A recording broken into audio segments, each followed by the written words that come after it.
I think that's why my sister does what she does to him. Ooh. Whoa. Whoa.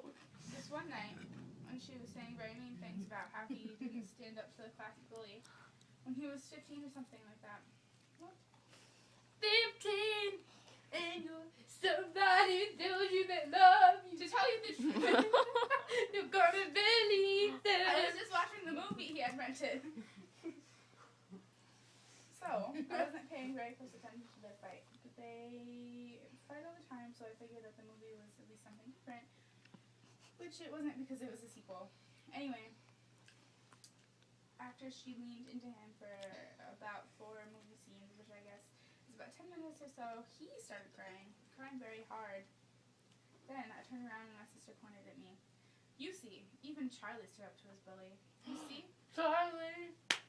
Even this guy got really red-faced, and he looked at me, and then he looked at her, and then he wound up and hit her hard across the face. I mean, hard. I just froze because I couldn't believe he did it. Oh my god.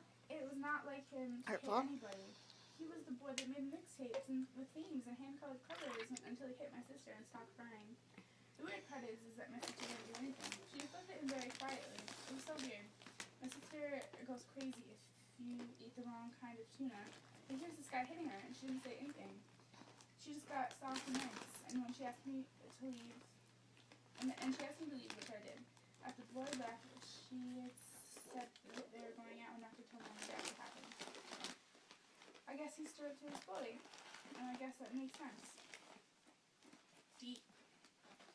That weekend, my sister spent a lot of time with this boy, and they laughed a lot more than they usually did. On Friday night, I was reading my new book, and when my brain got tired, I decided to watch some television instead.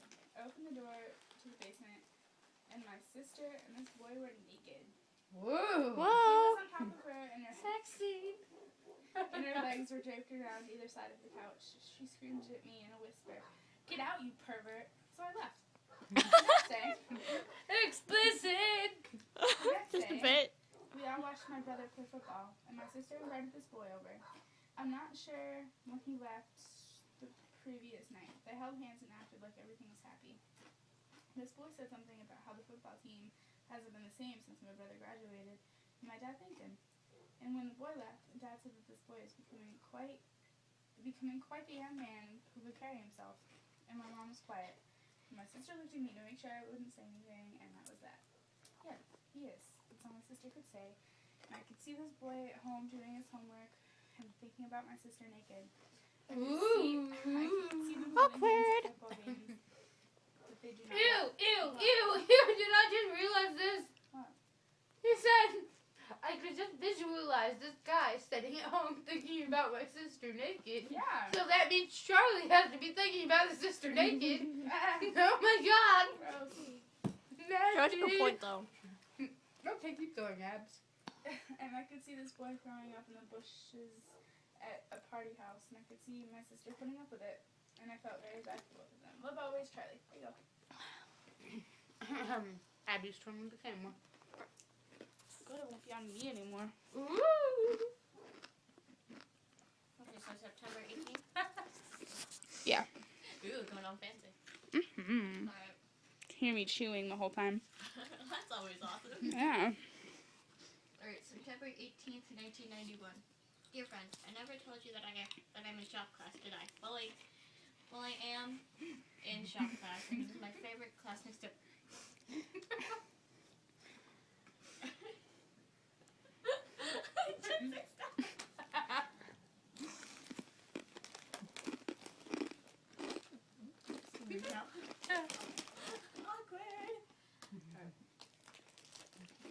Well, I am in shop class, and it's my favorite class next to Bill's advanced English class.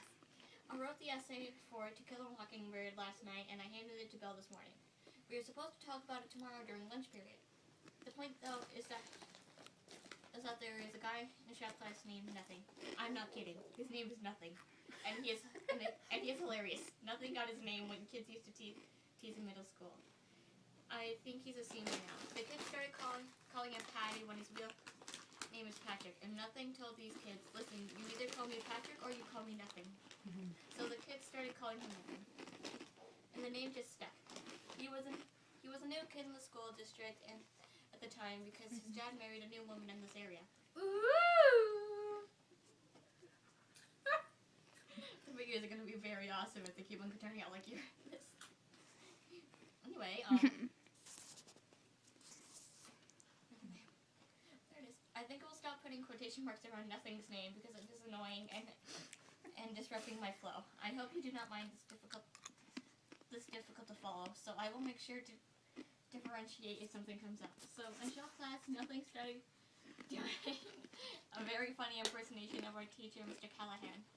He even painted them mutton chop sideburns with a grease pencil. Hilarious. When Mr. Callahan found Nothing doing this near the bell sander, he actually laughed because Nothing wasn't doing the impersonation mean or anything.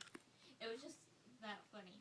I wish he could have been there, but it was the hardest I've laughed since my brother left. My brother used to tell Polish jokes, which I know is wrong, but I just blocked out the Polish part and listened to the jokes. Hilarious.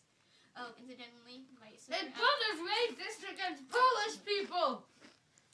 Damn, both Polish people are the same! Please, you should watch Italia. Freaking Poland. God. Well, let's just say he likes pink, he's girly, he's a cross-dresser, and he likes ponies. What? A lot more than the normal girl. Okay. Whoa, what kind of ponies are we talking about here? No, the literal pony, like smaller than a horse. Okay. We would hope it's smaller than a horse. Let's keep reading. Yeah. Okay. Oh, incidentally, my sister asked for her autumn leaves mixtape back. She listens to it all the time now. Love always, Charlie. Charlie bit my finger. Boo boo. Charlie is also a psychotic llama with a long history of violence. Okay, calm on. Hold on. Calm. God. Where are we? Page, Jensen. September 29th, 1991. Dear friend. There's a lot to tell you about the last 2 weeks. A lot of it is good, but a lot of it is bad. Again, I don't know why this always happens. First of all, Bill gave me a C on my To Kill a Mockingbird essay. Rude. Because he said I run my sentences together. I'm trying to practice not to do that. But he said I should also use some vocabulary words I learned in class, like quadruplet or Juandice. Juandice? Juan. I don't even know who Juan is, so like this inside joke means nothing to me. Oh, I'm sorry. If I'm bored and just have nothing else to listen to. I'll it's just- start. Every time I see one particular movie star in a magazine, I can't help but feel terribly sorry for her because nobody respects her at all. You have to keep interviewing her. And the interviews are all say the same thing. They start with the food they're eating in some restaurant. As Blank gingerly munched on Chinese chicken salad, she spoke of love. All the covers say the same thing. Blank gets to the bottom of stardom, love, in her new movie, television show, or album. Well, I think it seems nice for stars to do interviews to make us think they're all like us. But to tell you the truth, I get a feeling that that's a big lie. A Saturday ago, I was in the dentist's office and I heard this conversation. Did you see that movie? She points to the cover. I did. I saw it with Harold. It would even sound like they're black. What do you think? What do you I think? should probably cut that out. She's just so lovely. Oh, I think I have this new recipe. Low fat. Aha! Oh. Do you have some time tomorrow? No. Why don't you have Mike fax it to Harold? Okay. Then these ladies started talking about one star I mentioned before. I think it's disgraceful. Did you read that interview in Good Housekeeping a few months back? Disgraceful. Did you read that one in Cosmo? No. God, it was practically the same interview. I don't know why they give it the time of day. Ooh. Oh my God, this is a long chapter. Mm-hmm. Or is she?